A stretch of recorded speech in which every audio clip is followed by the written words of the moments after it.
She disappeared. No texts, no calls, no explanations. And just when you finally started moving on, she reaches out. One message, one hey, one innocent question that reopens everything. And now you're stuck thinking, what does this mean? Should I reply? What do I say without looking weak? Listen carefully. The way you respond in this moment determines whether you regain your power or lose her respect forever. Today, I'll show you exactly how to respond when she reaches out after silence using female psychology, emotional dynamics, and dark psychological truths most men never understand. Stay with me because one wrong reply can undo weeks or months of progress. Most men fail right here, not because they don't care, but because they care too much. Before we dive deeper, a quick message. If you've been learning from my videos and you want to support this work, you can subscribe to me on Facebook with a paid membership, send stars, or join my YouTube channel's paid community. Your support helps me create more powerful content for you, and I truly appreciate every bit of it. All right, now let's continue. Why she really came back. First, let's destroy a dangerous illusion.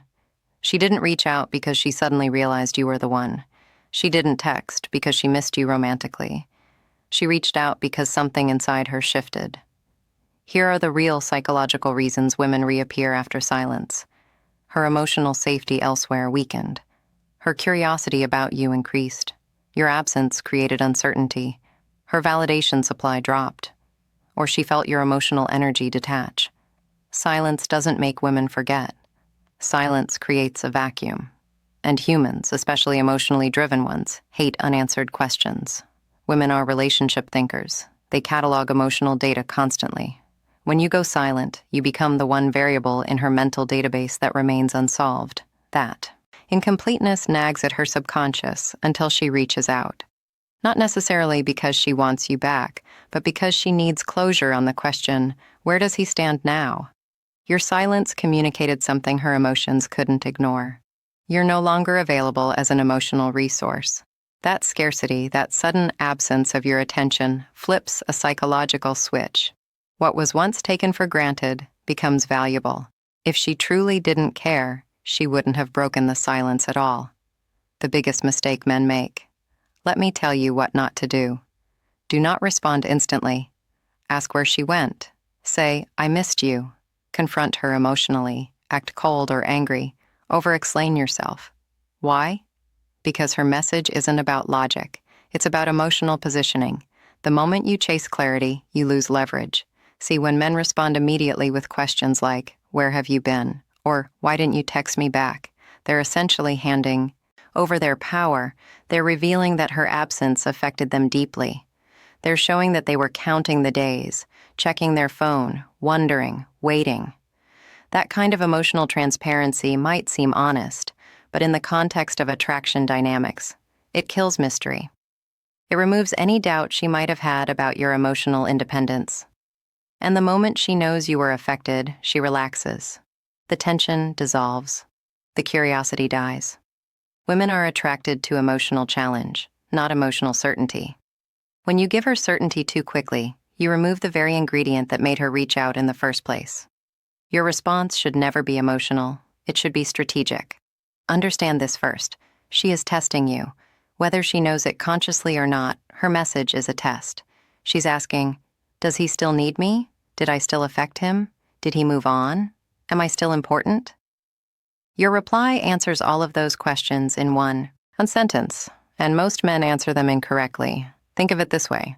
Her text is like a probe sent into your emotional territory. She's gathering intelligence. She wants to see if you're still the same man who was emotionally invested, or if something has changed, if you've evolved, if you've detached. This isn't necessarily malicious. It's instinctive. Women are wired to assess emotional stability in men. It's a survival mechanism hardwired over millennia. A man who falls apart emotionally when she pulls away is on a subconscious level perceived as less capable of handling life's uncertainties. So when she reaches out, she's checking. Is he still reactive, or has he leveled up? Your response is the answer, the power frame you must hold. Before you reply, lock this mindset in. You are not reacting to her message. You are allowing access to your presence. She reached out because you were silent. So don't break the frame that brought her back. Calm, grounded, unrushed, unattached. That's power. This is about internal state, not external performance. You're not pretending to be unbothered. You actually are unbothered because you've spent your time away from her building yourself, focusing on your purpose, reconnecting with your value. When you reply from this place, your words carry a different energy. There's no neediness, no hidden agenda, no desperation for validation, just presence. And presence is magnetic. The strongest reply never asks questions. It creates intrigue. How long should you wait to reply? Here's the truth. Waiting isn't about manipulation. It's about emotional regulation. Reply when you're calm. You're centered. You're not hoping for an outcome. For most situations, a few hours is perfect. Not instant, not dramatic, just natural distance. The waiting period isn't a punishment. It's not a game. It's a buffer that ensures you respond from your prefrontal cortex, the rational, strategic part of your brain, rather than your like.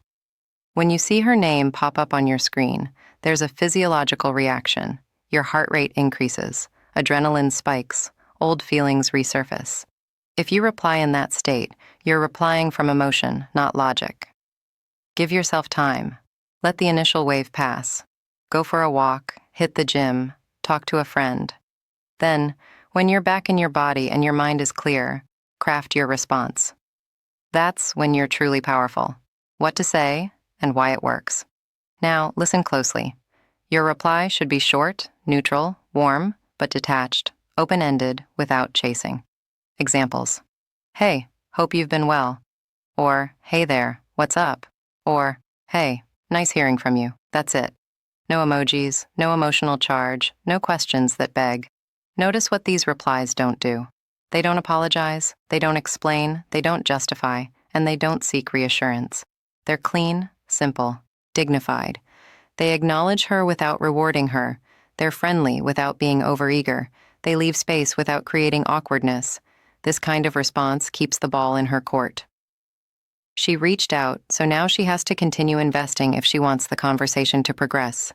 You're not doing the heavy lifting. You're not trying to revive something. You're simply responding with the same energy you'd give an old acquaintance. And that levels. That's what keeps her intrigued. One sentence can communicate strength, desperation, or indifference. Why this drives her crazy in a good way? Because it does three powerful things. It doesn't punish her. It doesn't reward her. It doesn't reveal your emotional position. This creates uncertainty, and uncertainty fuels attraction. She now wonders, did he move on? Why isn't he asking? Why do I feel nervous? You flip the dynamic. Before she had all the information, she knew you liked her. She knew you were invested. She knew you'd probably respond if she reached out. That predictability made her comfortable. And comfort kills attraction. Now she's uncertain, and uncertainty activates the same neural circuits as curiosity and desire. She starts thinking about you more, wondering what you're doing, who you're with, why you're so unbothered. Ironically, by caring less about the outcome, you become more attractive. By refusing to play into her expectation of how you'd respond, you become unpredictable, and unpredictability is intoxicating. What if she says something casual? If she keeps things light, match her tone. She says, just checking in. You reply, gotcha. Hope everything's good on your end. You're not escalating. You're observing. Let her invest first. Matching energy is critical here. If she's casual and you come in heavy with emotion or intensity, it creates a mismatch that makes you look overeager. Stay calibrated, stay measured. This also serves as another test. If she's truly interested, she'll continue the conversation. She'll add more. She'll ask questions. She'll create openings. If she doesn't, if she just replies with another one-liner and lets it die, then you know her reach out was more about her ego than genuine interest. And in that case, you've saved yourself from investing in someone who isn't truly invested in you. Whoever invests emotionally first loses leverage. What if she apologizes? This is important. If she says, sorry I disappeared, do not say, it's okay, I understand. Instead say, I appreciate you saying that. Why? because forgiveness is earned, not given freely. When you immediately excuse her behavior, you're communicating that her actions have no consequences. You're telling her subconsciously that she can come and go as she pleases, and you'll always be there waiting with open arms. But when you acknowledge her apology without absolving her, you maintain your self-respect. You're saying, I hear you, I recognize your accountability, but my forgiveness and trust are valuable. They're not automatic. This doesn't mean being cold or punishing. It means being honest. Respect yourself enough to not pretend her disappearance didn't matter. What if she asks to meet? Now we're talking. If she suggests meeting, that means curiosity turned into intention. Respond calmly. Yeah, we can do that. Let me know when works. No excitement, no validation, no over-availability. You're allowing, not chasing. Notice the phrasing "we can do that" rather than "I'd love to" or "absolutely." You're agreeing to the possibility, not celebrating it. And by asking her to suggest a time, you're making her continue investing in the interaction. If she's serious, she'll propose a time. If she's just testing your availability, she'll go vague.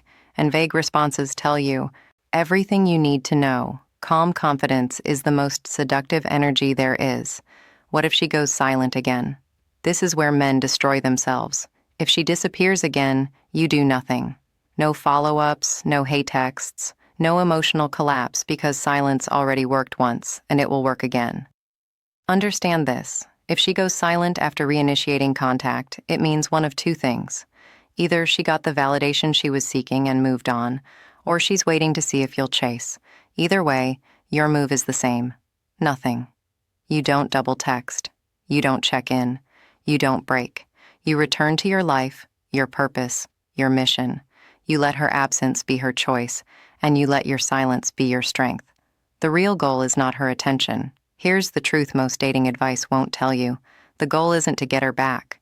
The goal is to never lose yourself again. When you respond from power, you attract respect. You command interest. You remain centered. Whether she stays or leaves, you win. This entire framework isn't manipulation. It's self-preservation. It's about protecting your peace, your dignity, and your emotional sovereignty. It's about recognizing that your value doesn't decrease based on someone else's inability to see it. When you operate from this place, outcomes become irrelevant. You're no longer trying to force someone to want you. You're simply being the kind of man who naturally attracts the right people and naturally repels the wrong ones. When you stop needing her response, she starts needing yours. Final shift in mindset. She didn't return because you waited perfectly. She returned because you detached. That's the secret. Not games, not tricks, not manipulation. Emotional self-control. Detachment isn't apathy. It's freedom. It's the ability to care about someone without being controlled by that care. It's the capacity to want something without needing it. And that energy, that freedom, is what draws people in because it's rare. Because most people are desperate. Most people need validation. Most people collapse when someone pulls away. But you stay standing. You stay whole. You stay you. And that's the most attractive thing in the world. If this video helped you understand female psychology on a deeper level, make sure you like this video and subscribe to the channel. And don't stop here. Check out the other videos on this channel for more wisdom, truth, and psychological insight that most men never hear. Stay calm, stay powerful, and never chase what should come naturally.